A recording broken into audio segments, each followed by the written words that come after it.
வெளிநாட்டுக்கு போகணும்னு ஆசை. ஆனால் அவனுக்கு எந்த மொழியும் தெரியாது.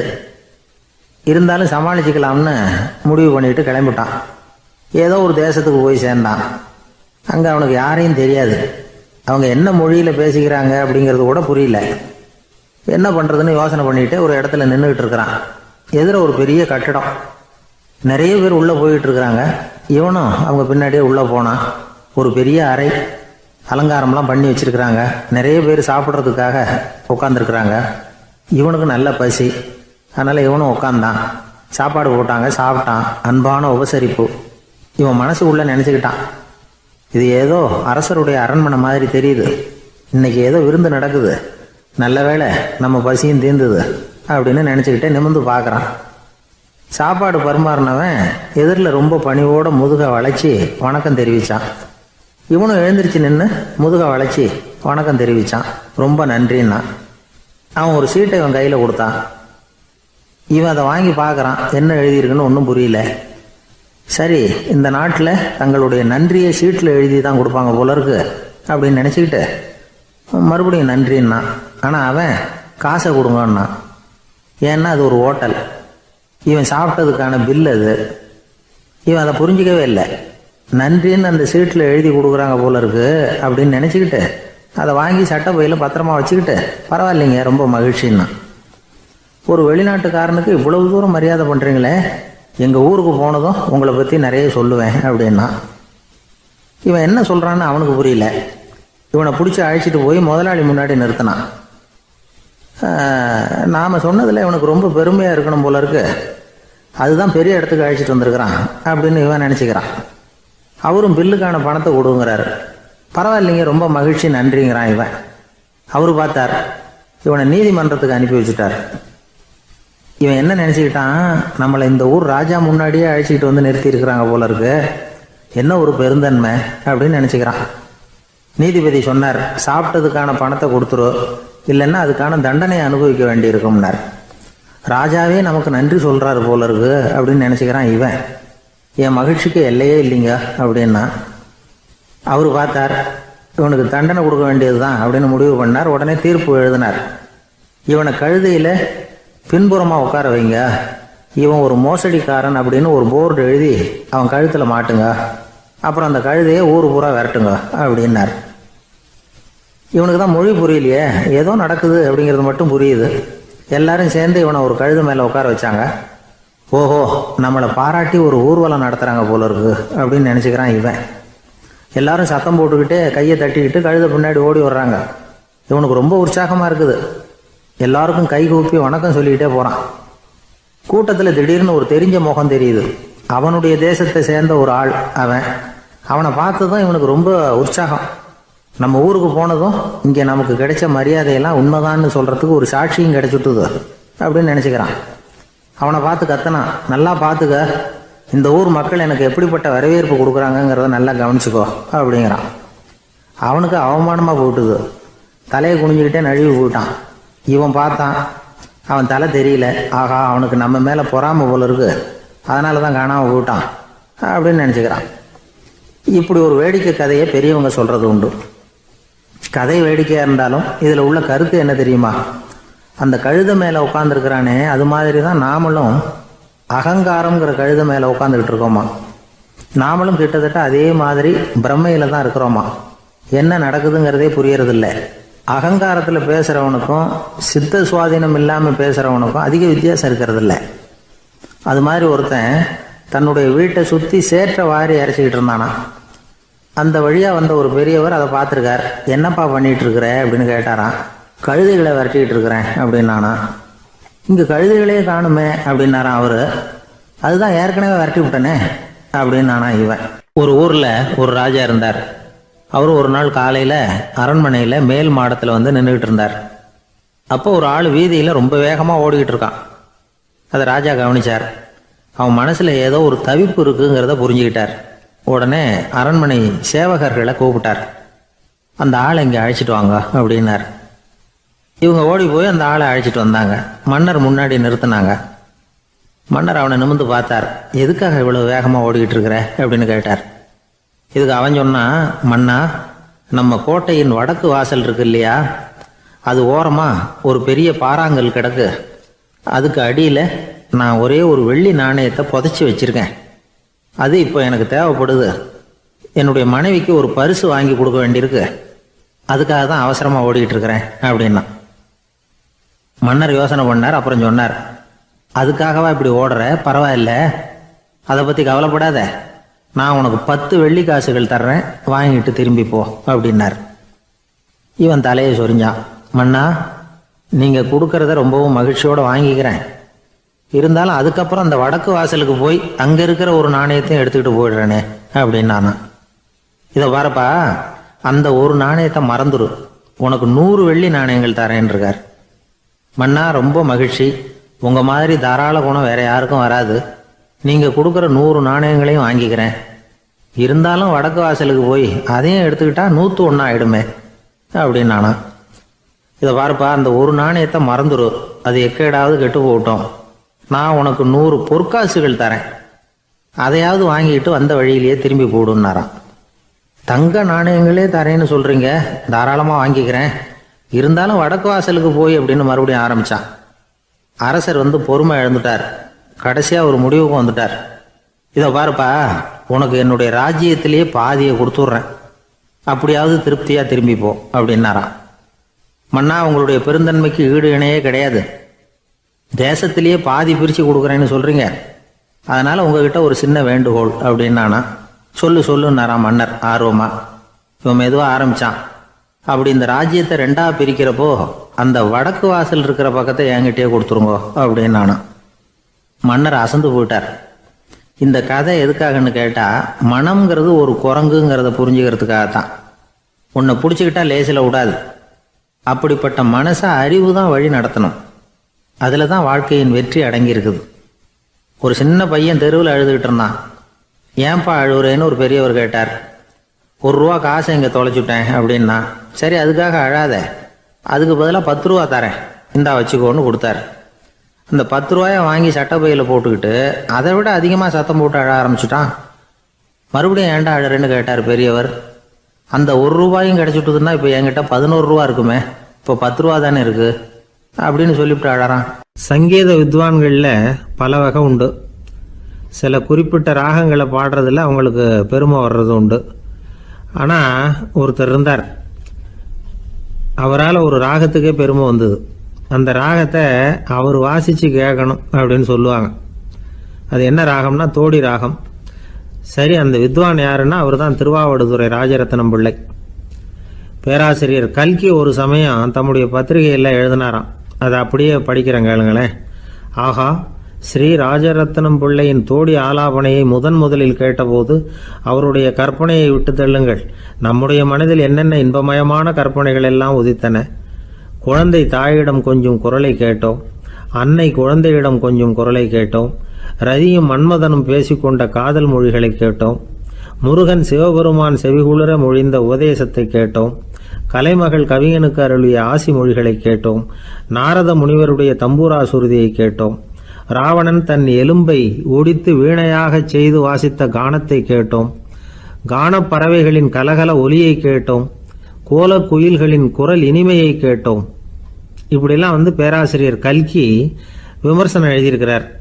திருவாவடுதுறை ராஜரத்னம் பிள்ளை அவர்களுடைய வாசிப்பை கேட்டுட்டு TN ராஜரத்னம் பிள்ளை இறந்து போனார். அப்போ கவிஞர் கண்ணதாசன் எழுதினார், செவியனில் ஓடி எங்கள் சிந்தையில் ஓடி இந்த புவியெல்லாம் ஓடி நின்பார் பொங்கிய தோடி வேறிங்கு எவரிடம் போகும் ஐய இனி அதை காப்பார் யாவர் அவிந்தனின் சடலத்தோடே அவிந்தது தோடிதானும் அப்படின்னு எழுதினாராம். அந்த அளவுக்கு அவருடைய தோடியை ரசித்தவர்கள் உண்டு. அதே மாதிரி தோடின்னா என்னன்னு தெரியாமலே அவரை ரசித்தவங்களும் அந்த காலத்தில் உண்டு. அதாவது ஒரு பெரிய சபையில் இவர் வாசிச்சுக்கிட்டு இருக்கிறார். பாதியில் ஒரு பெரிய மனுஷன் உள்ளே வந்தார். அவர் உடம்புல பட்டு வேஷ்டி, ஜருகை, அங்கவஸ்திரம், வாயில் வெத்தலை, வாசனை புகையில, காதில் வைரக்கடுக்கன், கழுத்தில் தங்க சங்கிலி, கை விரல் பூரா மோதிரம், கையில் ஒரு வெள்ளி வெத்தலை புட்டி, உதவிக்கு 2 பேர் பக்கத்தில். இவ்வளவு பந்தாவோடு வரார் கச்சேரி கேட்கறதுக்கு. இப்படி வந்தவர் முதல் வரிசையில் உட்கார்ந்தார். வித்வான் வாசித்து முடித்ததும் இவர் அவரை பார்த்து, ஐயா, நீங்கள் தோடி வாசிக்கிறதுல ரொம்ப கெட்டிக்காரர்னு கேள்விப்பட்டிருக்கேன். அதை கேட்கறதுக்காக தான் மெனக்கிட்டு வந்திருக்கிறேன். அதை வாசிங்களேன் அப்படின்னாராம் இந்த பெரியவர். ராஜரத்னம் பிள்ளைக்கு ஒன்றும் புரியல. ஏன்னா இது வரைக்கும் அவர் வாசிச்சுக்கிட்டு இருந்ததே அந்த தோடி ராகத்தை தான். அதை வாசித்து முடித்ததும் அதை வாசிங்களேன்னு இவர் கேட்குறார். அப்படின்னா இவரோட ஞானம் எப்படிப்பட்டது? இவ்வளவும் கேட்டுட்டு இப்படி கேட்குறாரே அப்படின்னு அவர் யோசிச்சிருக்கிறார் ராஜரத்னம் பிள்ளை. உடனே என்ன பண்ணார் தெரியுமா? பக்கத்தில் ரொம்ப சாதுவாக சுருதி போட்டுக்கிட்டு இருந்த ஒரு முதுகில் ஓங்கி ஒரு குத்து விட்டாராம். அவருக்கு ஒன்றும் புரியல, எதுக்கு நம்மளை அடிக்கிறார் இவர், நம்மளை குத்துறாரு வித்வான்னு. அவர் அதிர்ச்சியால் இவர் நிமிர்ந்து பார்த்துருக்கார். அப்போ ராஜரத்னம் பிள்ளை சொன்னாராம், ஏய்யா ஐயா பெரிய மனுஷன், என்னுடைய பரம ரசிகர், தோடி ராகம் கேட்கணுங்கிறதுக்காக இவ்வளோ தூரம் வந்திருக்கிறார், வந்து வரிசையில் உட்காந்துருக்கார்.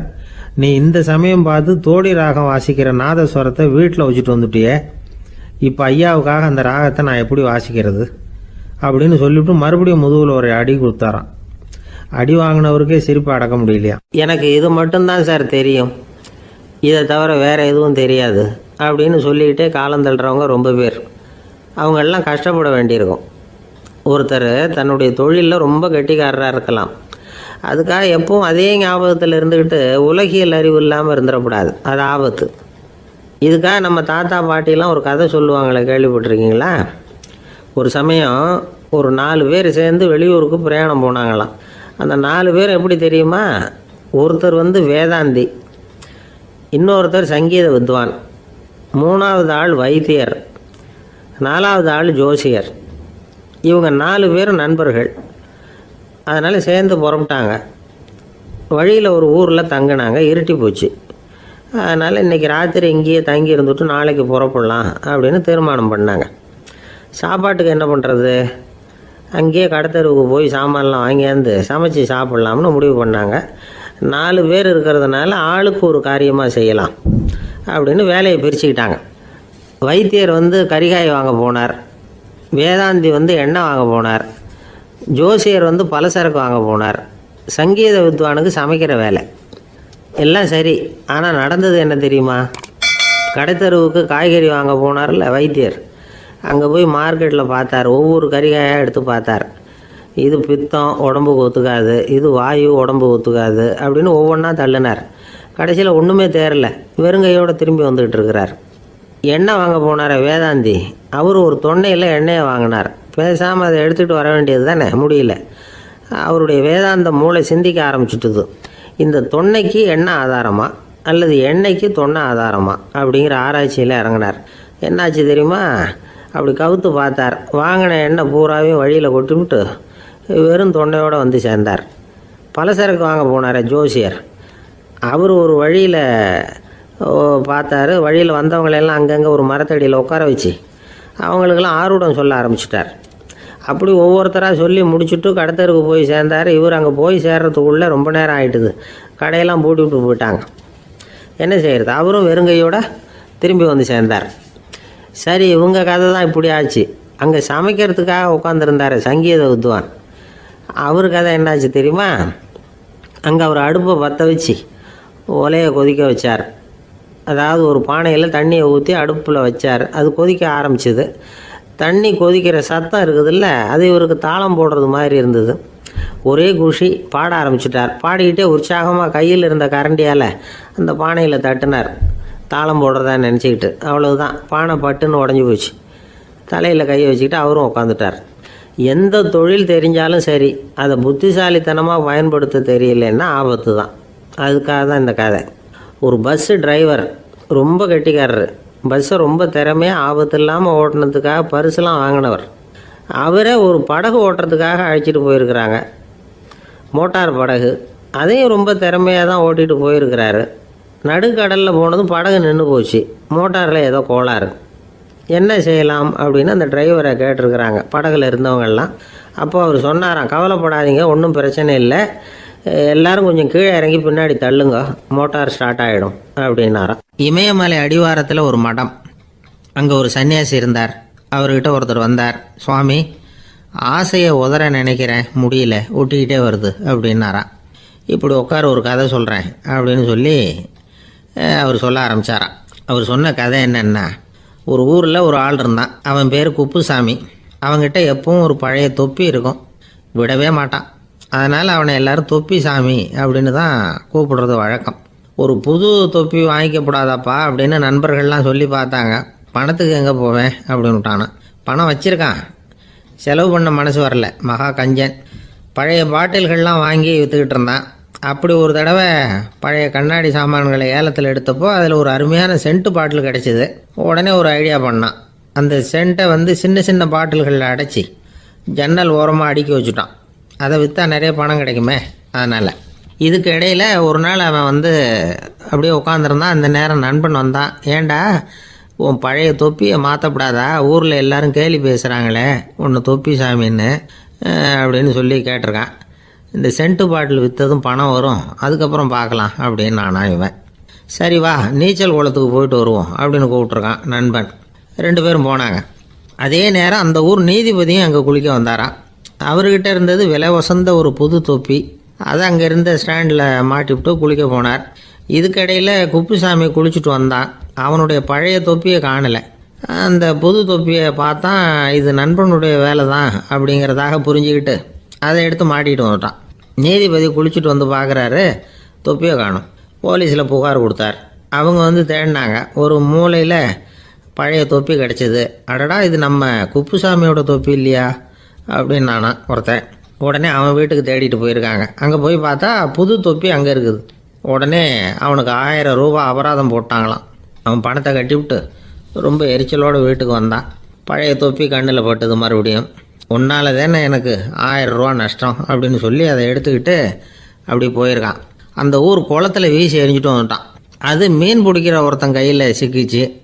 அவன் வர்ற வழியில் அதை எடுத்து வேகமாக வீசி எறிஞ்சான். அது நேராக குப்புசாமி வீட்டு ஜன்னல் வழியாக உள்ளே இந்த சென்ட்டு பாட்டில்கள் மேலே விழுந்து எல்லாம் உடஞ்சி நொறுங்கி போச்சு. குப்புசாமி பார்த்தான். தோட்டத்தில் ஆழமாக ஒரு குழியை வெட்டினான். அந்த தொப்பியை போட்டான், மூடிவிட்டான். இதை அடுத்த வீட்டுக்காரன் பார்த்தான். ஏதோ புதையல் தான் வச்சுருக்கான் போல இருக்குன்னு நினச்சான். போலீஸில் போய் புகார் கொடுத்துட்டான். மறுபடியும் போலீஸ் குழியை தோண்டினாங்க. பழைய தொப்பி மறுபடியும் வெளியில் வந்தது. எல்லோரும் சிரிக்கிறாங்க. அன்னைக்கு ராத்திரியே அந்த தொப்பியை எடுத்துக்கிட்டு நேராக புறப்பட்டான். ஒரு கல்லில் அதை சேர்த்து கட்டி குடிநீர் தொட்டி இருக்கும்ல அதில் போட்டுட்டு வந்துட்டான். இனிமேல் என்ன பண்ணும் பார்ப்போன்னு. ஒரு நாள் திடீர்னு குழாயெல்லாம் அடைப்பட்டு போச்சு. மாநகராட்சி அலுவலர்கள் என்னன்னு பார்த்தா அந்த பழைய தொப்பி குழாயை அடைச்சிக்கிட்டு இருக்குது. இது குப்புசாமியோட தொப்பிங்கிறது தான் எல்லாருக்கும் தெரியுமே. உடனே குடிநீரை பாழாக்கணத்துக்காக குப்புசாமிக்கு கோர்ட்டு 2500 ரூபா அபராதம் போட்டுவிட்டுது. அதையும் கட்டிவிட்டு வெளில வந்தான். கடைசியாக முடிவு பண்ணான். ஒரு நெருப்பு குச்சியை கிழிச்சான். தொப்பியை கொளுத்தினான். எரிஞ்சது. எடுத்து வெளில எரிஞ்சான். கொஞ்ச நேரத்தில் தீ அணைப்பு படம் வந்துட்டுது. ஆமாம், இவன் எடுத்து எரிஞ்சது வெளியில் விழுந்து வீட்டு கூரையே பற்றிக்கிட்டு எரிய ஆரம்பிச்சுட்டுது. அவனோட பணத்தாசையும் அதோடு சேர்ந்து எரிஞ்சு போச்சான். இப்படி ஒரு கதை. இந்த கதையை சொல்லி முடித்தார் அந்த இமயமலை அடிவாரத்தில் இருந்த சன்னியாசி. இப்போ அந்த குப்புசாமி எங்கே இருக்கிறான்னு கேட்டார் எதிரில் இருந்தவர். இதோ உன் எதிரிலே இருக்கிறான், நான் தான் அந்த குப்புசாமி அப்படின்னாரான் அந்த சன்னியாசி. அந்த குப்புசாமி கிட்ட இருந்தது மாதிரி ஒரு பழைய தொப்பி நம்ம ஒவ்வொருத்தர்கிட்டையும் உண்டு. அதை எப்படி தொலைக்கிறதுன்னு தெரியாமல் தடுமாறிக்கிட்டு இருக்கிறோம். அது என்ன தொப்பிங்கிறீங்களா? அதுதான் நம்மை சூழ்ந்திருக்கிற மாயை அப்படிங்கிறார் சுவாமி சின்மயானந்தர். மெய்ஞானம் கிடைக்கிறப்போ மாயை எரிஞ்சு போகும் அப்படிங்கிறது அவருடைய கருத்து. நம்மால் ஒருத்தர் வேகமாக ஓடி வந்தார். காலில் மாட்டியிருந்த பழைய செருப்பு 2 ஆவேசமாக தூக்கி ஒரு கிணத்துல போட்டுட்டு வெறுங்காலோடு நடந்து வந்துக்கிட்டு இருக்கிறார். ஏன் அப்படி பண்ணீங்க அப்படின்னு கேட்டோம். அந்த செருப்புக்கு சொந்தக்காரன் பின்னாடி வந்துக்கிட்டு இருக்கிறான், அதனால் அப்படி பண்ணேன் அப்படிங்கிறார் இவர். வாழ்க்கையில் சில சந்தர்ப்பங்களில் நாம் சில அவமானங்களை சந்திச்சே தீர வேண்டியிருக்கு. என்ன பண்ணுறது, காலம் அப்படி. அவமானப்படுறவங்க உடனே அடங்கி போய்டுறது தான் உலக வழக்கம். அவமானப்பட்டால் உடனே சீறி எழறவங்களும் உண்டு. ஆனால் அதையே ஒரு சவாலாக எடுத்துக்கிட்டு முன்னுக்கு வர்றவங்களும் சில பேர் இருக்கிறாங்க. அவங்க ரொம்ப அபூர்வம். இன்றைக்கி மனோதத்துவ நிபுணர்கள்லாம் என்ன சொல்கிறாங்க தெரியுமா? அவமானப்பட்டுட்டா உடனே அடங்கி போயிடக்கூடாதான். அதையே ஒரு சவாலாக எடுத்துக்கிட்டு மனசில் ஒரு வைராக்கியத்தோடு முயற்சி பண்ணினா வாழ்க்கையில் எல்லாரும் முன்னேறலாமா. அவமானங்கிறத நாம் வைராக்கியமாக மாற்றிக்கணும். அதுதான் வெற்றிக்கு வழி. ராமர் இந்த பூமியில் பிறந்ததே ஒரு வைராக்கியத்தினால தான் சார் அப்படின்னார் ஒருத்தர். எப்படிங்க அது அப்படின்னு கேட்டேன். அவர் சொன்னார், தசரதருக்கு ராமர் குழந்தையாக பிறக்கணும், அப்போ தான் இங்கே இருக்கிற கஷ்டங்கள்லாம் நீங்கும் அப்படின்னு சர்வ லோகமும் எதிர்பார்த்துக்கிட்டு இருக்குது. ஆனால் அவர் எப்போ வந்து பிறப்பார் அப்படின்னு யாருக்கும் தெரியல.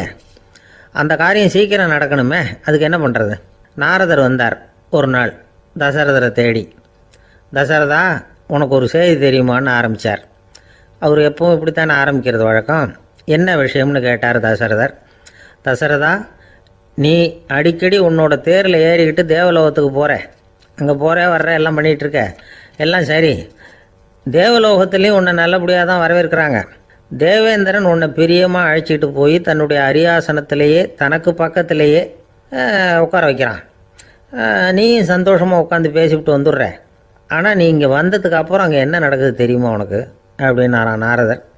என்ன நடக்குது எனக்கு ஒன்றும் தெரியலையே அப்படின்னாரான் தசரதர். நாரதர்கிட்ட வந்து கிட்டத்தில் வந்து கேட்டிருக்கார், கொஞ்சம் சொல்லுங்கள் என்னது அப்படின்னு. அவர் நெருங்கி வந்தாரான் நாரதரும். மெதுவாக அவர் காதோட காதாக சொன்னாராம். அதாவது நம்ம பாஷையில் சொல்லப்போனால் பற்ற வைக்கிறார். நீ அங்கே தேவேந்திரங்கிட்ட உட்காந்து பேசிவிட்டு வந்த பிறகு நீ அங்கே உட்காந்துருந்த அரியாசனத்தை தண்ணி ஊற்றி கழுவி சுத்தப்படுத்துகிறாங்க. நீ என்ன அந்த அளவுக்கு சுத்தம் இல்லாத ஆளா? தினம் குளிக்காமையாக இருக்கிற அப்படின்னாராம். தசரதருக்கு இது ரொம்ப அவமானமாக போயிட்டுது. அப்படியே செய்கிறாங்க அப்படின்னாராம். ஆமாம், நீ வேணும்னா நான் சொல்கிறது உண்மையாக இல்லையா அப்படின்னு சோதனை பண்ணி பார்த்துக்கோ அப்படின்னாரான் நாரதர். உடனே தசரதர் இதுக்காகவே புறப்பட்டு தேவலோகம் போனார். அங்கே வழக்கம் போலவே இவரை கூப்பிட்டு உட்கார வச்சு பேசிக்கிட்டு இருந்தான் தேவேந்திரன். கொஞ்ச நேரம் பேசிக்கிட்டு இருந்துட்டு சரி நான் கிளம்புறேன்னு புறப்பட்டார். சரி, அவனும் வாசல் வரைக்கும் வந்து வழி அனுப்பி வச்சுட்டு உள்ளே போயிட்டான். தசரதர் வெளியில் கொஞ்ச நேரம் மறைஞ்சி இருந்துட்டு மெதுவாக உள்ளே எட்டி பார்த்தார் என்ன நடக்குதுன்னு. நாரதர் சொன்னது உண்மைதான். தசரதர் உட்காந்துருந்த ஆசனத்தை அங்கே 2 தேவர்கள் கழுவி சுத்தப்படுத்திக்கிட்டு இருக்கிறாங்க. தசரதரால் இதை தாங்கிக்க முடியல. அவருக்கு ரொம்ப அவமானமாக போச்சு. நேராக கிடுகிடுன்னு தேவேந்திரங்கிட்டே போனார். நான் உட்காந்துருந்த இருக்கையே சுத்தம் பண்ணுறியே, நான் என்ன அந்த அளவுக்கு பாவியா அப்படின்னு கேட்டார். ரொம்ப கோபமாக கேட்டார். தசரதரே, மனுஷனுக்கு 3 கடன்கள் உண்டு. தேவ கடன், ரிஷி கடன், பித்ரு கடன். இதை தீர்க்காதவன் பாவியாகிறான். இதில் மகனை பெறுவதால் தான் பித்ரு கடன் தீரும். உனக்கு மகன் கிடையாது, அதனால் நீ பாவி ஆகிற. பாவி உட்காந்துருந்த இடம்ங்கிறதுனால அதை சுத்தம் செய்ய வேண்டியது எங்கள் கடமை அப்படின்னு நானும் தேவேந்திரன். இந்த இடத்துல தசரதருக்கு ஏற்பட்ட அவமானம் ஒரு வைராக்கியமாக மாறிச்சு. தேவேந்திரனே கேட்டுக்கோ, ஒரு மகனை பெற்ற பிறகு தான் இந்த சபையில் மறுபடியும் அடி எடுத்து வைப்பேன் அப்படின்னு சொல்லிவிட்டு போயிட்டாரான். போய் புத்திர காமேஷ் யாகம் பண்ணார். புத்திரர்கள் பிறந்தார்கள். இந்த கதையில் உள்ள கருத்து என்னென்னா, தேவேந்திரன் தசரதரை அப்படி அவமானப்படுத்தலைன்னா அவருக்கு இப்படி ஒரு வைராக்கியம் பிறந்திருக்குமா? யோசிச்சு பார்க்கணும். நமக்கு ஏற்படுகிற சில அவமானங்களையும் வைராக்கியமாக மாற்றிக்குவோம். அப்படி மாற்றிக்கிட்டோம்னா வாழ்க்கையில் வந்து முன்னேறலாம். நம்ம ஆளுங்க சில பேர் அவமானத்தை வந்து வைராக்கியமாக மாற்றிக்கிறது எப்படி தெரியுமா? நம்மக்கிட்ட ஒரு பையன் சொன்னான், எங்கள் அப்பா என்னை எல்லாருக்கும் முன்னாடி வச்சு திட்டிவிட்டார், பொறுப்பு இல்லாமல் ஊர் சுற்றுறேன்னு சொல்லி அவமானப்படுத்தி விட்டார். இனிமேல் நீ என் முகத்திலேயே முழிக்காதரா போடான்னு வேற சொல்லிவிட்டார். எனக்கு ரோஷம் வந்துட்டுது. அந்த அவமானத்தை வைராக்கியமாக மாற்றிக்கிட்டேன். அன்னையிலேருந்து அவர் முகத்திலேயே முழிக்கிறது இல்லை அப்படின்னா. அப்படியான்னு கேட்டோம். ஆமாங்க, அவர் வீட்டில் இல்லாத நேரமாக பார்த்து உள்ளே சமையல் கட்டுக்கு போய் சாப்பிட்டுட்டு நைஸாக வெளியில் வந்துடுவேன் அப்படிங்கிறான் அவன். ஒரு கடைக்கு போனேன், 5 ரூபா பணத்தை எடுத்து கொடுத்தேன். ஒரு தினசரி பத்திரிக்கையை கேட்டேன். அவர் உடனே அங்கே அடுக்கி வச்சுருந்த பத்திரிகையில் ஒன்று எடுத்து என் கையில் கொடுத்தார். வாங்கிக்கிட்டேன். மீதி பணத்தை எடுத்தார். அதையும் என் கையில் கொடுக்கணும்ல, கொடுக்கல. எதிரில் இருந்த பலகையில் வச்சு எடுத்துக்க சொன்னார். எப்பவும் அவர் அப்படி தான் பண்ணுவார். நானும் எடுத்துக்கிட்டு வந்துடுவேன். இவர் ஏன் இப்படி பண்ணுறாருங்கிறது எனக்கு ரொம்ப நாளாக ஒரு சந்தேகம். ஒரு நாள் அவர்கிட்டயே இதை கேட்டுவிட்டேன். ஏங்க, நீங்கள் உங்கள் கடைக்கு வந்து பொருள்கள் வாங்குறவங்களுக்கு நீங்கள் பாக்கி சில்லறையை கொடுக்குறப்போ பலகையில் வச்சு விட்றீங்க, கையில் கொடுக்க மாட்டேங்கிறீங்களே, ஏன் அப்படின்னு கேட்டேன். காசை கையில் கொடுத்தா நம்மக்கிட்ட இருக்கிற லட்சுமி போயிடுவா சார் அப்படின்னார். அதாவது பணம் செலவாயிடும் அப்படின்னு அர்த்தமா. இன்னொரு நண்பர், அவர் ஒரு நாள் வழக்கத்துக்கு மாறாக ரொம்ப சோகமாக உட்காந்துருக்கிறார். ஏங்க என்னாச்சு, ஏன் இப்படி கப்பலே கவிழ்ந்தது மாதிரி உட்காந்துருக்குறீங்க அப்படின்னு கேட்டேன். கப்பலே கவிழ்ந்திருந்தா கூட நான் இப்படி கவலைப்பட மாட்டேன் சார், வேற ஒன்று நடந்து போச்சுன்னார். என்னன்னு கேட்டேன். என் உச்சந்தலையில் பல்லி ஒன்று விழுந்துட்டுதுன்னார். அதுக்காகவா இப்படி அப்படின்னு ஆச்சரியப்பட்டேன். ஆமாங்க, பல்லி உச்சந்தலையில் விழுந்தால் பலன் என்னன்னு பஞ்சாங்கத்தில் பார்த்தேன், மரணம்னு போட்டிருக்கு அப்படின்னு சொல்லிவிட்டு அவர் தொடர்ந்து கவலைப்பட ஆரம்பிச்சிட்டார். இப்படியும் ஒருத்தர். என் கூட வேலை பார்க்குற ஒருத்தர் எப்படி தெரியுமா, தினமும் வலது காலை வச்சு தான் ஆஃபீஸுக்கு உள்ளே நுழைவார். என்னைக்காவது தவறுதலாக இடது காலை வச்சு உள்ளே வந்துட்டார்னா அன்னைக்கு பூரா மனசு சங்கடப்படுவார். எந்த வேலையும் சரியாக ஓடாது. கேரம் போர்டு ஆடுற ஒருத்தர் எப்போ ஆட உட்காந்தாலும் ஸ்ட்ரைக்கரை கை தவறி கீழே விழுற மாதிரி பண்ணி அதுக்கப்புறம் அதை எடுத்துக்கிட்டு ஆட உட்காருவார். ஏன்னா எப்போ ஒரு தடவை நிஜமாகவே அது கை தவறி கீழே விழுந்திருக்குது. அன்னைக்கு பிரமாதமாக ஜெயிச்சுட்டார். உடனே ஒரு முடிவுக்கு வந்துட்டார், கை தவறுனா லாபம் அப்படின்னு. அதுக்கப்புறம் அதையே பழக்கமாக்கிக்கிட்டார். பூனை குறுக்க போனால் சகுனம் சரியில்லைன்னு நினைக்கிறவங்க உண்டு. ஆனால் ஒருத்தர் எப்படி தெரியுமா, அவர் வெளியில் கிளம்புற சமயம் பக்கத்து வீட்டு ரேடியோவில் மியாவ் மியாவ் பூனை குட்டின்னு பாட்டு சத்தம் கேட்டால் கூட போதும், சகனம் சரியில்லைன்னு பிரயாணத்தை கேன்சல் பண்ணிவிடுவார். இப்போ இவ்வளவும் எதுக்கு சொல்கிறோம்னா, அளவுக்கு மீறின சகுன நம்பிக்கைகள் இருக்குது பாருங்கள், இதோட பயமும் சேர்ந்துக்கிட்டதுன்னு வச்சுக்கோங்க, இது ஒருத்தருடைய மனநிலையை பாதிச்சிடும். இது உளவியல் நிபுணர்கள் சொல்கிற கருத்து. வாழ்க்கையே தடுமாற வச்சிரும். பாதுகாப்பு இல்லாத உணர்வு, ஒரு விதமான டிப்ரெஷன் மனநிலை, இதெல்லாம் தான் இதுக்கு காரணமாக அமையலாம். சில பேர் காய்கறி நறுக்க கத்தியை கையில் எடுத்தால் கூட நேரம் சரியாக இருக்கா அப்படின்னு பார்த்துட்டு தான் வேலையை ஆரம்பிக்கிறது வழக்கம். அறிவு தான் மனசுக்கு வாத்தியாராக இருக்கணும். அப்போ தான் வாழ்க்கை நிம்மதியாக இருக்கும். அறிவு மனசு சொல்கிறபடியெல்லாம் கேட்க ஆரம்பிச்சுட்டுதுன்னா இடைஞ்சல் தான். ஒருத்தருக்கு 7ஆம் நம்பர் தான் ராசியான நம்பராம். 7ஆம் தேதி தான் எந்த காரியத்தையும் ஆரம்பிப்பாராம். 7 எழுத்து வர்றது மாதிரி பேரை மாற்றி வச்சுக்கிட்டார். 7 மணிக்கு தான் தினமும் எழுந்திருப்பார். 7ஆம் நம்பர் வீட்டில் தான் குடியிருக்கார். கல்யாணம் கூட 7ஆம் தேதி தான் பண்ணிக்கிட்டார். அவர் ஒரு நாள் குதிரை பந்தயத்துக்கு போனாராம். குதிரையோட பேரையெல்லாம் பார்த்தார். ஒரு குதிரையோட பேர் 7 எழுத்தில் அமைஞ்சிருந்தது. 7 தானே இவருக்கு அதிர்ஷ்ட நம்பர். அதனால் உடனே அது பேரில் பணத்தை கட்டினார். பந்தயம் நடந்தது. என்ன சார் ஆச்சுன்னு கேட்டாங்க. நான் பணம் கட்டின அந்த என்னோட குதிரை 7ஆவதாக சேர்ந்தது சார் அப்படின்னாராம் சோகமாக. ஒரு ஊரில் ஒரு ராஜா இருந்தார். அவர் ஒரு பூனை வளர்த்தார். ரொம்ப செல்லமாக அவர் அந்த பூனையை வளர்த்தார். அவர் என்ன பண்ணுவார் தெரியுமா, இரவு நேரத்தில் அந்த பூனையோட தலையில் ஒரு விளக்கை வச்சுருவார். அந்த பூனை ரொம்ப ஜாக்கிரதையாக அந்த விளக்கு கீழே விழுந்துடாமல் பார்த்துக்கும். தலையை ஆட்டாமல் ரொம்ப நிதானமாக ராஜா பின்னாடி நடந்து போய்கிட்டே இருக்கும். அந்த விளக்கு வெளிச்சத்தில் எல்லா வேலைகளையும் செஞ்சுருவார். கையில் ஒரு விளக்கை தனியாக எடுத்துகிட்டு போக வேண்டிய அவசியமே இல்லை. விளக்கை தூக்கிட்டு போகிற வேலையை அந்த பூனை பார்த்துக்கும். அதனால் ராஜாவுக்கு அந்த பூனை மேலே ரொம்ப பிரியம். மந்திரிகளையெல்லாம் கூப்பிட்டு அவங்கக்கிட்ட சொல்லுவார், பார்த்தீங்களா இந்த பூனை எவ்வளவு விசுவாசமாக நடக்குது, என் பேரில் எவ்வளவு மரியாதை பார்த்தீங்களா அதுக்கு அப்படிம்பார். இதை கேட்டுவிட்டு அங்கேருந்து அமைச்சர்களில் ஒருத்தர் சொன்னார், மன்னா நீங்கள் சொல்கிறது சரிதான், இருந்தாலும் இந்த பூனையோட விசுவாசத்தை நாம் கொஞ்சம் சோதித்து பார்க்க வேண்டியிருக்கு அப்படின்னாராம். சரி, உங்கள் ஆசையை ஏன் கெடுக்கணும், நல்லா சோதிச்சு பாருங்கள் அப்படின்னு சொல்லிவிட்டார் ராஜா. உடனே அந்த அமைச்சர் என்ன பண்ணார் தெரியுமா, எங்கேயோ புறப்பட்டு போனார். ஒரு 5-6 எலிகளை பிடிச்சிட்டு வந்தார். அரண்மனையில் ராஜா ஏதோ வேலை பார்த்துக்கிட்டு இருக்கிறாரு. பக்கத்தில் அந்த பூனை ரொம்ப பணிவாக நின்றுக்கிட்டு இருக்குது. அது தலையில் விளக்கு எரிஞ்சிக்கிட்டு இருக்கு. அமைச்சர் தான் பிடிச்சிட்டு வந்த எலிகளை அந்த பூனை பார்வையில் படுறது மாதிரி எதிரில் விட்டார். அந்த எலிகள்லாம் அங்கேயும் இங்கேயும் ஓட ஆரம்பிச்சுது. அதை பார்த்தது பூனை. அவ்வளவுதான். தலையில் இருக்கிற விளக்கை பற்றியும் கவலைப்படலை, ராஜாவை பற்றியும் கவலைப்படலை.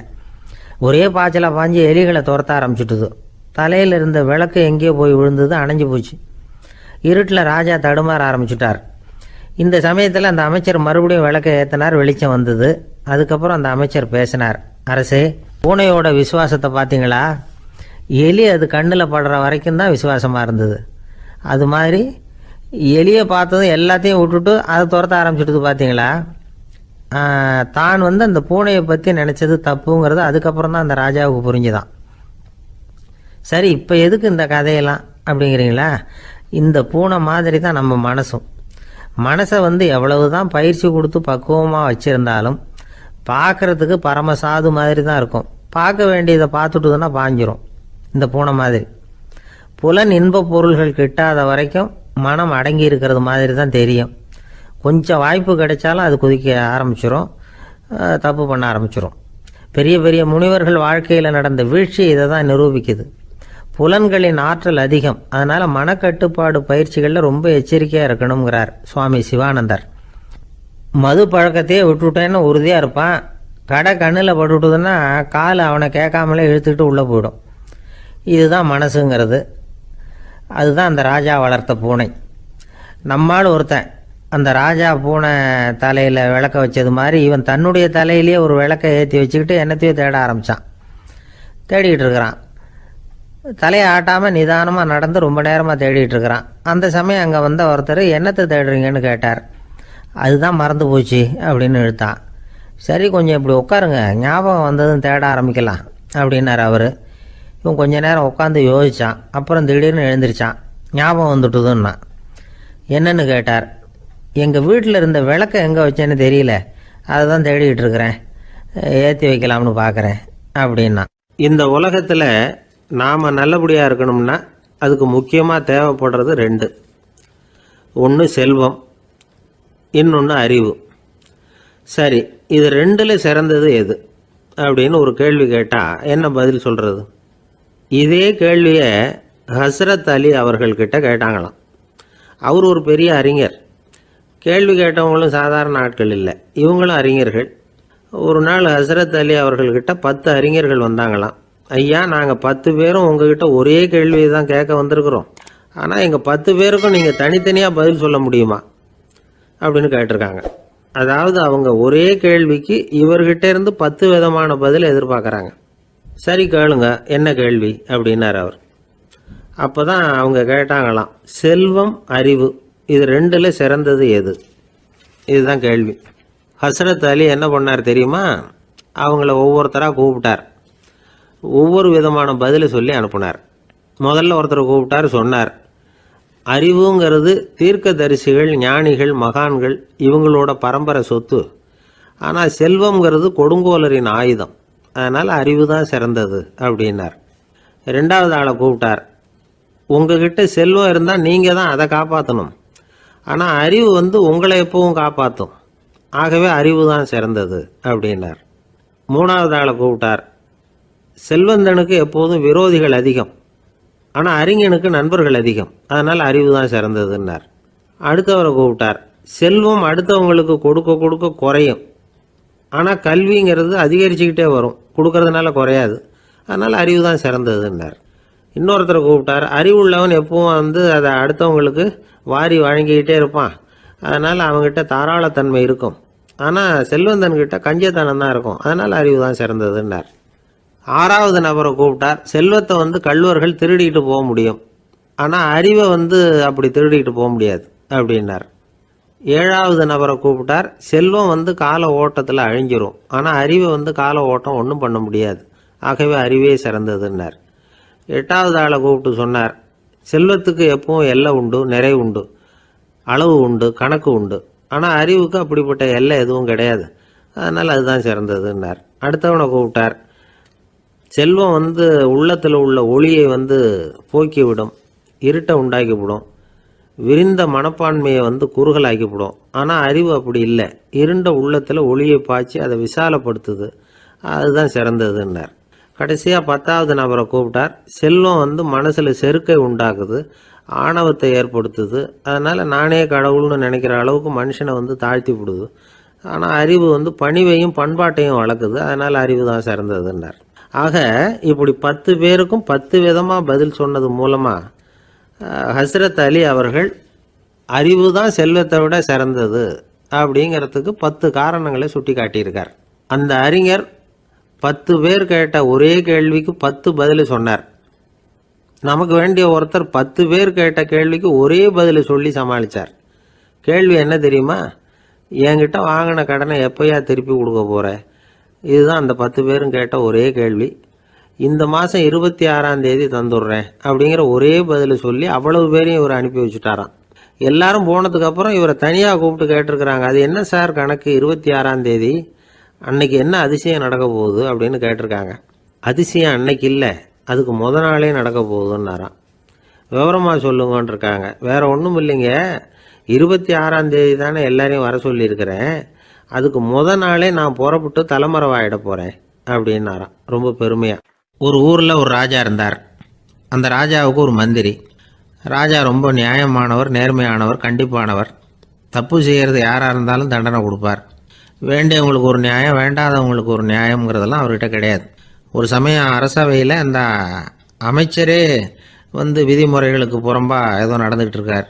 மன்னருக்கு கோபம் வந்துட்டுது. உடனே அந்த அமைச்சரை கிட்டத்தில் கூப்பிட்டு அவர் கன்னத்தில் ஓங்கி ஒரு அறை கொடுத்துட்டாராம். உடனே அந்த அமைச்சர் என்ன பண்ணார் தெரியுமா? நேராக போனார், அங்கே நின்றுக்கிட்டு இருந்த இன்னொருத்தர் கன்னத்தில் ஓங்கி அரைஞ்சார். அறை வாங்கினவர் திகைச்சு போயிட்டார். இவர் ஏன் நம்மளை வந்து அரைகிறார் அப்படின்னு யோசனை பண்ணார். மன்னரும் திகைச்சு போயிட்டார். நாம இவரை அரைஞ்சா அதுக்காக இவரு போய் இன்னொருத்தரை அரையணுமா அப்படின்னு யோசனை பண்ணார். இவருக்கு என்ன பைத்தியமானு கூட நினைக்க ஆரம்பிச்சுட்டார். ஆனால் என்ன ஆச்சுன்னா, அப்புறம் அமைச்சர் அவர் கவனிச்சுக்கிட்டு இருந்தாரா, அவர் இன்னொருத்தர் அரைஞ்சார் இல்லையா, அந்த அறை வாங்கின ஆசாமியை பார்த்து கத்திக்கிட்டு இருந்தார். யார்? அமைச்சர். ஏன்பா என்கிட்ட அறையை வாங்கிக்கிட்டு இப்படி விவரம் இல்லாமல் நின்றுட்டு இருக்கிறிய, நான் உனக்கு கொடுத்ததை நீ வேற யாருக்கிட்டையாவது கொடுத்துரு அப்படின்னார். உடனே அந்த ஆள் பார்த்தான், தனக்கு அடுத்தபடியாக நின்றுக்கிட்டு இருந்தவனை ஓங்கி ஒரு அறை அரைஞ்சான். அவன் கன்னத்தை தடவிட்டே யோசனை பண்ணான். இது ஏதோ புரிஞ்சுக்கிட்ட மாதிரி அடுத்தாப்புல நின்றுக்கிட்டு இருந்தவனை அரைஞ்சான். இப்படி இந்த அறை வந்து மாறி மாறி போய்கிட்டே இருக்குது. ஊரு பூரா பிரயாணம் பண்ண ஆரம்பிச்சுட்டுது. அன்னைக்கு ராத்திரி அந்த ராஜா படுக்கிறதுக்காக போனார். அந்த நேரம் பார்த்து அவர் கன்னத்தில் பலார்னு ஒரு அறை விழுந்தது. நம்மளே அரையிறது யாரு அப்படின்னு அதிர்ச்சியோட மன்னர் திரும்பி பார்க்குறாரு. அரைஞ்சது அவரோட மனைவி. என்னாச்சு உனக்குன்னு கத்துனார் ராஜா. உங்களுக்கு தெரியாதா, ஊர் பூரா ஒருத்தர் மாற்றி ஒருத்தர் மூலமாக இந்த அறை வந்து பிரயாணம் பண்ணிட்டு வருது அப்படின்னாங்க அந்த அம்மா.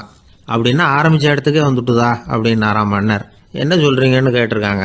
இவர் விவரத்தை சொன்னாராம். அப்படின்னா நீங்கள் ஆரம்பித்து வச்ச இந்த விளையாட்டை நான் முடிச்சு வச்சுட்டேன் அப்படின்னாங்களாம் அந்த அம்மா. மறுநாள் காலை மறுபடியும் அரசவை கூடிச்சு அந்த அமைச்சர் மன்னரை பார்த்து கேட்டார், என்ன மகாராஜா, என்கிட்ட கொடுத்ததை திருப்பி வாங்கிட்டீங்களா அப்படின்னாராம். இப்படி நடக்கும்னு நான் எதிர்பார்க்கவே இல்லைன்னார் மன்னர்.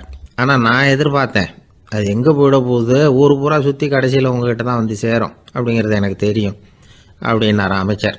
இந்த கதை வந்து வேடிக்கையாக இருந்தால் கூட இதில் உள்ள கருத்து முக்கியமானது. இந்த உலகத்தில் பல கருத்துக்கள் இப்படி தான் மாறி மாறி சுற்றி வந்துக்கிட்டே இருக்குது. நம்மால் ஒருத்தன் தன்னுடைய நண்பன் ஒருத்தனை கடத்தரில் பார்த்தான். உடனே ஓடி போய் பலார்னு ஒரு அறை கொடுத்தானா. அவன் கன்னத்தை தடவிட்டு ஏன்டா என்ன அரைஞ்சேன்னு கேட்டிருக்கான். நீ ஏன்டா என்ன முட்டாள்னு என் மனைவிட்ட போய் சொன்னேன் அப்படின்ட்டுருக்கான் அவன். உன்னை ஒரு முட்டாள்னு சொன்னதுக்காகவா நீ என்ன அரைஞ்ச அப்படின்னு கேட்டிருக்கான் இவன். டேய், நான் அதுக்காக அறையலப்பா, அது ஒரு பெரிய ரகசியம். நான் முட்டாளுங்கிறது அந்த ரகசியத்தை நீ வந்து ஏன் எங்கள் வீட்டில் போய் சொன்னேன், அதுக்காக தான் அரைஞ்சேன் அப்படின்னு நான் அவன். ஒரு இலக்கிய கூட்டம் ஏற்பாடு பண்ணியிருக்கிறோம், நீங்கள் அவசியம் வந்து அதில் பேசணும் அப்படின்னு கேட்டுக்கிட்டார் ஒருத்தர். வேணாங்க, 4 பேருக்கு முன்னாடி வந்து நிற்கிறதுனா எனக்கு ரொம்ப கூச்சமாக இருக்கும் அப்படின்னாரு இவர். ஏன் சார் இன்னமும் குழந்த மாதிரி கூச்சப்படுறீங்களே அப்படின்னார் அவர் ஒரு மாதிரியாக சமாளித்து அனுப்பி வச்சுட்டு அதுக்கப்புறம் அதை பற்றி இவர் யோசித்து பார்த்துருக்கார். சில நிபுணர்கள் எழுதியிருக்கிறத படித்தும் பார்த்துருக்கிறார். மனோதத்துவ நிபுணர்கள் என்ன சொல்கிறாங்க தெரியுமா? 10லேருந்து 20% குழந்தைகள் பிறக்கிறப்பவே கூச்ச சுபாவம் கொண்டதாக தான் இருக்குதான். ஒரு தாத்தா தன்னோட பேர பிள்ளைய ஆசையாக கூப்பிடுறார் விளையாட்டு காட்ட, அதை அழுதுகிட்டு ஓடி போகுது. ஒரு அம்மா தன்னோட பிள்ளைய பள்ளிக்கூடத்தில் சேர்க்கறதுக்காக கூப்பிட்டுக்கிட்டு போகிறாங்க. அந்த புள்ள அம்மாவோட முந்தானையில் ஒளிஞ்சிக்கிட்டு வெளில வரமாட்டேங்குது. இவங்களெல்லாம் எப்படி சமாளிக்கிறது? குழந்தைகளோட கூச்ச சுபாவத்தை போக்குறது எப்படி? இதுக்கு நிபுணர்கள் சில யோசனைகளை சொல்லியிருக்கிறாங்க. மற்றவங்களுக்கு முன்னாடி என் பையனுக்கு கூச்சம் ரொம்ப அதிகம் சார், மற்றவங்க பார்த்தா ரொம்ப வெக்கப்படுறான், இப்படி சொல்கிற அப்பாக்கள் உண்டு. என் பையன் புது மனுஷாலை பார்த்தா அட்டையாக ஒட்டிக்குவான் சார் அப்படின்னு சொல்கிற அப்பாக்களும் உண்டு. இப்படிலாம் குழந்தைகளுக்கு வந்து முத்திரை குத்துறது ரொம்ப தப்பான். புதுசாக யாராவது வீட்டுக்கு வந்தால் குழந்தை தானாக தன்னோட கூச்சத்தையும் பயத்தையும் போக்கிக்கிட்டு சகஜமாக மாறி வர்றதுக்கு வாய்ப்பு கொடுக்கணுமா. ஒரு கூட்டத்துக்கோ அல்லது சொந்தக்காரங்க கல்யாணத்துக்கோ குழந்தைய அழைச்சிட்டு போகிறீங்க, அங்கே போய் கட்டாயப்படுத்தி குழந்தைய மற்றவங்க கிட்ட பேச சொல்லக்கூடாது. சில சமயம் குழந்தை தானாக தன்னுடைய கூச்ச சுபாவத்தை விட்டு பேசுறதுக்கு முன் வந்தால் அதை பாராட்டணும். குழந்தை கலகலப்பு இல்லாமல் மௌனமாக இருந்ததுன்னா அதையும் கண்டுக்கக்கூடாது. குழந்தை பேச ஆரம்பித்தா அதை ஆர்வத்தோடு கவனிக்க தெரியணும். கலந்து உரையாடுற பழக்கத்தை வீட்லேயே ஆரம்பிக்கலாம். கேட்டதுக்கு பதில் சொல் அப்படின்னு நீங்கள் அதிகாரம் பண்ணிகிட்டு இருக்கக்கூடாது. அது வந்து குழந்தைக்கு பேசுகிற சந்தர்ப்பத்தை குறைச்சிருமா. இப்போ நாம் அதிகாரம் பண்ணால் கேலி செய்கிற பழக்கம் குழந்தைகளை வந்து ரொம்ப பாதிச்சிருமா. பெரியவங்களானதுக்கு அப்புறமும் சில பேர் கூச்சத்தோடவும் பயத்தோடவும் இருக்கிறதுக்கு இதுதான் காரணம். சின்ன வயசில் அவங்கெல்லாம் ஏதாவது கேலிக்கு ஆளாகி இருப்பாங்க. 2வது குழந்தை மூத்த குழந்தைய வந்து கேலிக்கு ஆளாகிற சந்தர்ப்பங்களை கண்டு கேலி பண்ணினா அது இளம் நெஞ்சங்களை விட்டு நீங்கிறதே இல்லையா. எப்பவும் குழந்தையோட நடை உடை பாவனைகளை பற்றி சொல்லிக்கிட்டே இருக்கக்கூடாதான். அதுவே கூச்ச சுபாவத்தை கொண்டுட்டு வந்துருமா. அப்பா எங்கேன்னு யாராவது கேட்டால் இது மாதிரி இன்ன காரியத்துக்காக வெளியில் போயிருக்கார், இத்தனை மணிக்கு திரும்பி வருவார் அப்படின்னு சொல்கிற அளவுக்கு குழந்தைகளை வந்து பழக்கப்படுத்தி வைக்கணும். ஃபோன்லேயே யாராவது விசாரித்தா கூட இது மாதிரி பதில் சொல்லு அப்படின்னு சொல்லணும். சின்ன சின்ன மீட்டிங்கில் 4 வார்த்தை பேச தயார் பண்ணலாம். ஒரு கடையிலையோ அல்லது ஹோட்டல்லையோ ஏதாவது விவரம் கேட்கணும்னா உங்கள் குழந்தைய தைரியமாக அனுப்புங்க. குழந்தைகள் பணிவாகவும் பொறுமையாகவும் விவரம் கேட்குறப்போ கூச்ச சுபாவம் தானாக போயிடும். சின்ன வயசுலேயே இப்படிலாம் பழக்கப்படுத்தினா தான் வருங்காலத்தில் தைரியமாக இந்த சமுதாயத்தில் வாழ முடியும். இல்லைன்னா 60 வயசுலேயும் அடுப்பங்கரையை விட்டு வெளில வர்றதுக்கு கூச்சப்பட்டுக்கிட்டு தான் இருக்க வேண்டியிருக்கும். இந்த காலத்து பிள்ளைங்க எவ்வளவோ பரவாயில்ல, எதுக்கும் தயங்குறதில்ல, கூச்சப்படுறதில்ல. ஒரு அம்மா அடுப்பங்கரையிலேருந்து சத்தம் போட்டாங்க, டேய் ராமு, தயவு பண்ணி அந்த டிவியை நிறுத்துறா, அந்த பெண்ணோட குரல் மகா மோசம், அடுப்பங்கரையில் இருக்கிற என்னாலேயே அதை சகிச்சிக்க முடியல அப்படின்னாங்களாம். உடனே பையன் கொஞ்சம் கூட தயங்காமல் பதில் சொல்கிறான், அம்மா இந்த குரல் டிவியிலேருந்து வரல, எதிர்த்த விட்டு மாமி தான் இங்கே வந்திருக்கிறாங்க, அவங்க தான் இப்போ என்னோட பேசிக்கிட்டு இருக்கிறாங்க அப்படின்னு நான். வங்க நாவலாசிரியர் சரத் சந்திரர் ஒரு நண்பர் அவர்கிட்ட வந்தார். வழக்கமாக எல்லா எழுத்தாளர்கள்கிட்டையும் கேட்குற ஒரு கேள்வியை கேட்டார். நீங்கள் எழுத்துத்துறைக்கு வந்தது எப்படி, இதுதான் கேள்வி. அதை தெரிஞ்சு என்ன பிரயோஜனம்னார் சரத் சந்திரர். சும்மா சொல்லுங்களேன் தெரிஞ்சுக்கிறேன் அப்படின்னார் வந்தவர். சரி சொல்கிறேன்னு ஆரம்பித்தார். நான் வந்து ரங்கூனில் வேலை பார்த்துக்கிட்டு இருந்தேன். சம்பளம் பத்தில், வேலையும் பார்த்துக்கிட்டு ஒரு பலசரக்கு கடை வைக்கலாம்னு நினச்சேன். என்னால் மளிகை கடை வச்சு சரியாக நடத்த முடியுமாங்கிற சந்தேகம் என் மனைவிக்கு. அதை சோதனை பண்ணி பார்க்கணுங்கிறதுக்காக சில பொருள்களின் அளவு, அதோட விலை, இப்படி சிலதை சொல்லி எல்லாத்தையும் மனக்கணக்காக கூட்டி போட சொன்னாங்க. என்னால் சரியாக கூட்டி சொல்ல முடியல. உங்களால் மளிகை கடை நடத்த முடியாதுன்னு சொல்லிவிட்டாங்க. உடனே என்ன பண்ணுறது, வேறு வழி இல்லை, கதை எழுத ஆரம்பிச்சிட்டேன் அப்படின்னார். கேட்டவருக்கு சிரிப்பு வந்துட்டு தான். சரத் சந்திரர் ஒரு பக்கம் சீரியஸான நாவல்கள், சிறுகதைகள் எழுதியிருந்தாலும் அவருடைய இன்னொரு பக்கம் வேற விதம். நண்பர்கள்கிட்ட பேசும்பொழுதும் சரி, அவர்களுக்கு கடிதங்கள் எழுதும்போதும் சரி, கேலியும் கிண்டலும் நகைச்சுவை உணர்வும் அதிகமாக இருக்கும். காந்திஜி ஒரு சமயம் கல்கத்தாவுக்கு வந்திருந்தார். தேசபக்தர்கள் பல பேர் அவர்கிட்ட பேசிக்கிட்டு இருந்தாங்க. அப்போது சரத் சந்திரரும் அங்கே இருந்தார். கிரண் சங்கர் ராய் அப்படிங்கிறவரும் அங்கே இருந்தார். அவர் சொன்னாராம், காந்திஜியோட பழகிய முதல் வங்காளி நான் தான். போயர் யுத்த காலத்தில் இவர் வந்து லண்டனுக்கு வந்திருந்தப்போ என்கிட்ட தான் வங்காள மொழி கற்றுக்கிட்டார் அப்படின்னாராம். உடனே சரத் சந்திரர் காந்திஜியை பார்த்து, இவர் உங்களுக்கு வங்காள மொழி கற்றுக் கொடுத்தது உண்மைதானா அப்படின்னாராம். ஆமான்னாராம் காந்தி. அதனால தான் உங்களால் வங்காள மொழி கற்றுக்க முடியல அப்படின்னாராம். எல்லாரும் சிரிச்சாங்களாம். சரத் சந்திரர் சாம்தாபேர் அப்படிங்கிற கிராமத்தில் தங்கியிருந்தார் ஒரு இலக்கிய நிகழ்ச்சியில் கலந்துக்கிறதுக்காக. அதுக்காக வந்து ஒரு கல்கத்தாவுக்கு போக வேண்டிய சூழ்நிலை. அதுக்காக புறப்பட்டார். அந்த சமயத்தில் பின்னாடி இருந்து யாரோ அவரை கூப்பிட்டாங்க. இப்படி கூப்பிட்டவரை பார்த்து இன்னொருத்தர் யாரோ அதட்டி இருக்கிறாங்க. போகிறவரை ஏன் இப்படி கூப்பிடுறீங்க அப்படின்னு. ஏன் கூப்பிட்டா என்னன்னு கேட்டிருக்கார் சரத் சந்திரர். புறப்படுறவங்கள பின்னாடி இருந்து கூப்பிடுறது அபசகுனம், போகிற இடத்துல ஏதாவது ஆபத்து வரலாம் அப்படின்னு அதுக்கு விளக்கம் கொடுத்துருக்கிறார் அவர். உடனே சரத் சந்திரர் சொன்னாராம், இதோ இவங்க என்ன இலக்கிய கூட்டத்துக்கு அழைச்சிட்டு போகிறாங்களே, இதை விட வேற என்ன ஆபத்து வந்துட போகுது அப்படின்னாராம். இப்படி சரத் சந்திரருக்கு இயல்பாகவே நகைச்சுவை உணர்வு உண்டு. அவருடைய நண்பர் ஒருத்தர் வீட்டுக்கு கூப்பிட்டுருந்தார். அங்கே ஒரு கச்சேரிக்கு ஏற்பாடு பண்ணியிருந்தாங்க. சரத் சந்திரருக்கு இயல்பாகவே கச்சேரியில் நீண்ட ஆலோசனையெல்லாம் கேட்கறதுக்கு பொறுமை இருக்காது. அதனால் மெதுவாக பாட போகிறவர் எப்படி அப்படின்னு கேட்டிருக்கார். அவருக்கு ரொம்ப நல்லா பாட தெரியும் அப்படின்னு சொல்லியிருக்கிறாங்க. அதுக்கு சரத் சந்திரர், பாட தெரியுங்கிறது சரி, பாட்டை நிறுத்த தெரியுமா அதை சொல்லுங்கள் முதல்ல அப்படின்னாராம். ஒரு பெரியவர் உட்கார்ந்துருக்கிறார். அவரை சுற்றி அவருடைய தோழர்கள் உட்காந்துருக்கிறாங்க. ஏதோ ஒரு முக்கியமான செய்தியை அவர் வந்து அவங்களுக்கு சொல்லிகிட்டு இருக்கிறார். அவங்களும் ஆர்வமாக கேட்டுக்கிட்டு இருக்கிறாங்க. இந்த சமயத்தில் யாரோ ஒரு ஆள் வேகமாக அங்கே வர்றார். வர்ற வேகத்திலேயே எனக்கு ஏதாவது உதவி செய்யுங்க அப்படின்னு கேட்டுக்கிட்டே வர்றார். கேட்கறது உதவி, ஆனால் குரல் வந்து மிரட்டுறது மாதிரி இருக்குது, அதட்டி கேட்கறது மாதிரி இருக்குது. இதை கேட்டதும் அந்த பெரியவர் ஆத்திரப்படலை, ஆனால் அவரை சுற்றி இருந்தவங்க ஆத்திரப்பட்டாங்க. இதை பெரியவர் கவனித்தார். கொஞ்சம் அமைதியாக இருங்கன்னார். வந்தவரை கூப்பிட்டார். அவருக்கு சில பொருள்களை கொடுத்தார். என்னங்க இப்போ உங்களுக்கு மகிழ்ச்சி தானே அப்படின்னார். ஆ அப்படின்னு அலட்சியமாக அவர் சொல்கிறார். நான் உங்களை நல்ல முறையில் நடத்தினேன்னா அப்படின்னு கேட்குறாரு அவர் மறுபடியும். அதெல்லாம் ஒன்றும் இல்லை அப்படின்னு சொல்லி அவர் சொல்லிகிட்டு இருக்கிறாரு. குரலில் கடுமை குறையில. சுற்றி இருந்தவங்களால இதை பொறுத்துக்க முடியல. கோபத்தோடு அவரை நோக்கி நெருங்க ஆரம்பித்தாங்க. பெரியவர் அவங்களையெல்லாம் தடுத்து நிறுத்தினார். வந்தவரை வாங்க என்னோட அப்படின்னு சொல்லி அழைச்சிட்டு போனார். வீட்டுக்கு போனார். அங்கே போனதும் இன்னும் சில பொருள்களை எடுத்து அவர்கிட்ட கொடுத்தார். இப்போ திருப்தி தானே, நான் உங்ககிட்ட நல்ல முறையில் நடந்துக்கிட்டேனா அப்படின்னார். அவர் முகம் இப்போ தான் கொஞ்சம் மலர்ந்தது. ரொம்ப நன்றி, இறைவன் உங்கள் குடும்பத்துக்கு எல்லா நன்மைகளையும் செய்வான் அப்படின்னு சொன்னார். இதே வார்த்தைகளை என்னுடைய தோழர்கள்கிட்டே சொல்லிட்டீங்கன்னா அவங்க கோபம் தணிஞ்சிரும், வர முடியுமான்னார்.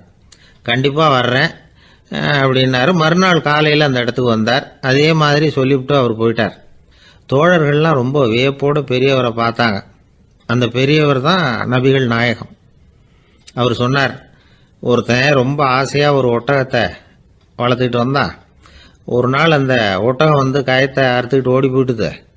அக்கம் பக்கத்தில் இருக்கிறவங்கெல்லாம் அந்த ஒட்டகத்தை பிடிக்கிறதுக்கு முயற்சி பண்ணாங்க. அதை துரத்திக்கிட்டு ஓடினாங்க. ஒட்டகம் தாறுமாறாக ஓட ஆரம்பிச்சிது. இந்த சமயத்தில் ஒட்டகத்தை வளர்த்தவன் அங்கே ஓடி வந்தான். நீங்கள் அதை ஒன்றும் செய்ய வேணாம், விட்டுருங்க. அதோட சுபாவம் எனக்கு நல்லா தெரியும். அதை சுலபமாக என்னோட வழிக்கு கொண்டுகிட்டு வந்துட முடியும். நான் பார்த்துக்கிறேன், விட்டுருங்கோ அப்படின்னா. எல்லாரும் விலைக்கு போயிட்டாங்க. இவன் என்ன செஞ்சான் தெரியுமா? கொஞ்சம் புல்லை கையில் எடுத்துக்கிட்டு அந்த ஒட்டகத்தை நெருங்கினான். அவ்வளவுதான். அது ஓடி இவன் காலடியில் உட்காந்துக்கிட்டது. செல்லமாக அதை அப்படியே தடவி கொடுத்தான். முதுகில் ஏறி உட்காந்துக்கிட்டான்.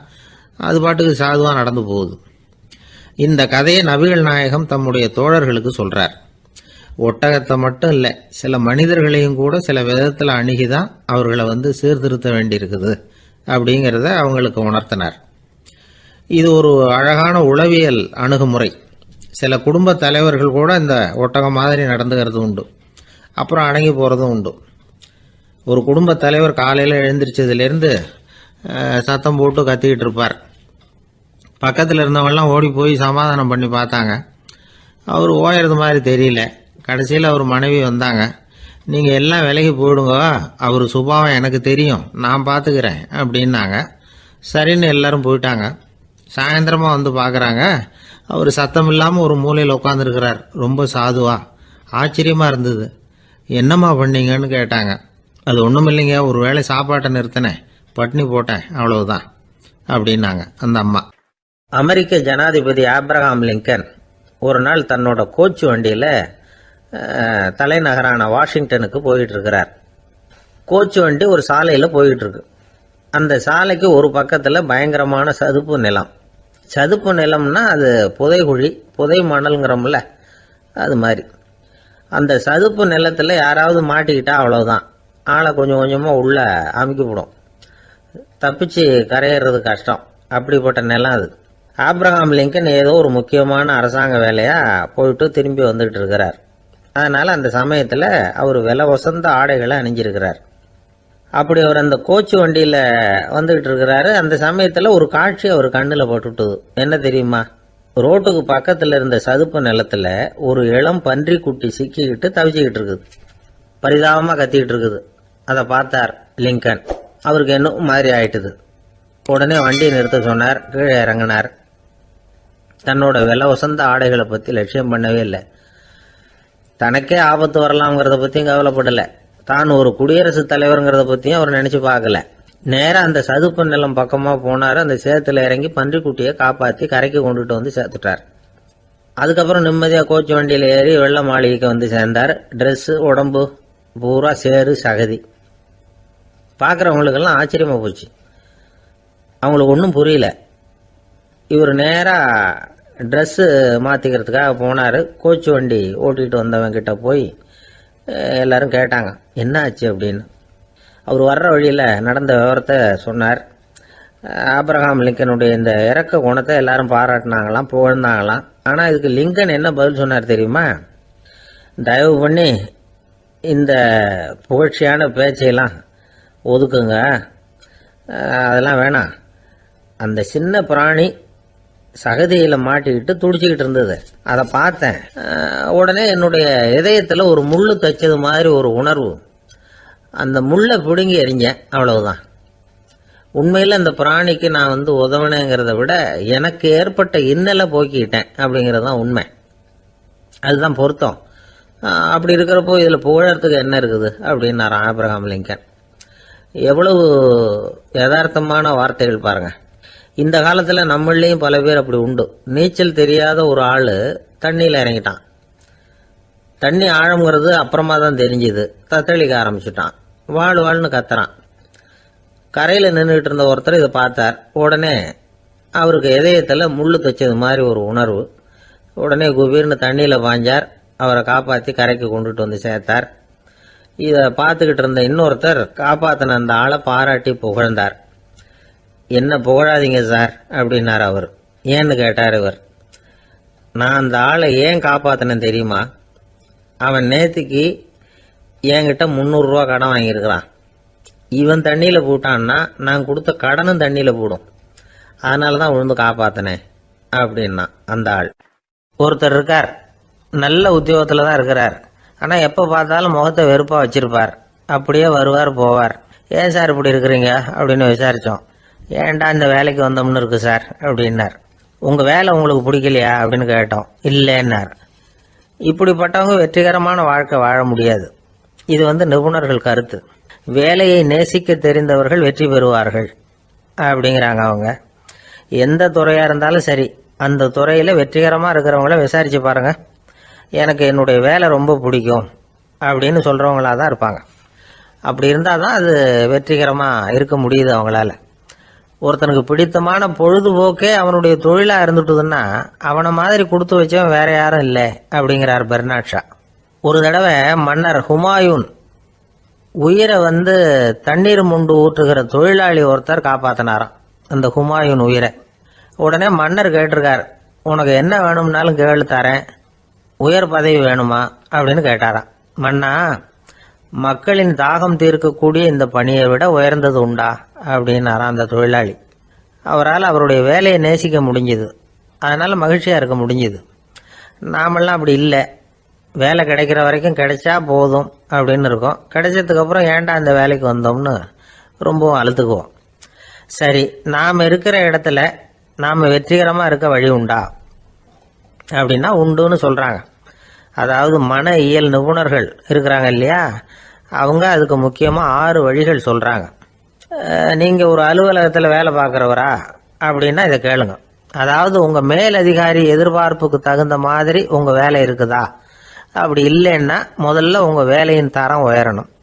உங்களுக்கு மேலே கீழே வேலை பார்க்குற பணியாளர்கள்கிட்ட நல்ல விதமாக பழகுறீங்களா? அந்த உறவு முறையில் ஏதாவது குறை இருந்தால் அதை கண்டுபிடிச்சி சரி பண்ணுங்க. நம்பிக்கைக்கு உரியவர் அப்படின்னு நீங்கள் பேர் எடுக்கணும். நீங்கள் எடுக்கிற முடிவு நல்ல முடிவாக தான் இருக்கும் அப்படின்னு அடுத்தவங்க சொல்லணும். உங்கள் தோற்றத்துக்கு முக்கியத்துவம் கொடுங்க. இது மனம் உடல் ரெண்டும் சம்பந்தப்பட்டது. அதனால் மனசையும் ஆரோக்கியமாக வச்சுருக்கணும், உடம்பையும் ஆரோக்கியமாக வச்சுருக்கணும். உங்களுடைய நிர்வாகம் செயல்படுற விதத்தை நல்லா புரிஞ்சு வச்சுக்கணும். உங்களுடைய நிர்வாகம் இப்போ ஒரு காரியம் செய்யுதுன்னு வச்சுங்க, ஏன் அப்படி செய்யுது, எதுக்காக அப்படி செய்யுது, அதனுடைய குறிக்கோள் என்ன, அது நீடிக்கிறதுக்கு காரணம் என்ன, இதையெல்லாம் தெரிஞ்சுக்கணும். சிரிப்புக்கு வஞ்சகம் பண்ணக்கூடாது. நல்லா சிரிக்கணும், அப்போ தான் அது திரும்ப கிடைக்கும். கடந்த கால தோல்வியை பற்றி கவலைப்படக்கூடாது. முதலாளி விருப்பம் தெரிஞ்சு நடந்துக்கிறது நல்லது தான். அதுக்காக காக்கா பிடிக்கணுங்கிற அவசியம் இல்லை. உங்களுக்கு ஒரு பொறுப்பான வேலை கிடைக்குது, உடனே சத்தம் குழப்பம் அப்படின்னு சூழ்நிலை